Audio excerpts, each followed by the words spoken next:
این چیه؟ بله گوجه نمیذاری؟ گوجه نه، گوجه رو آخر سر دونه دونه میذارم بکنم. برو یه دونه ببینم الان. کررم زدی و دارم یه فیلم اگه ببین چی. بربریه. چند تا تخم مرغ توشه؟ 4 تا. 4 تا.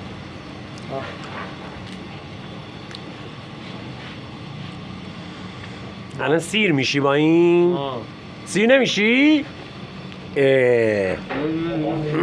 ناهار چی داری؟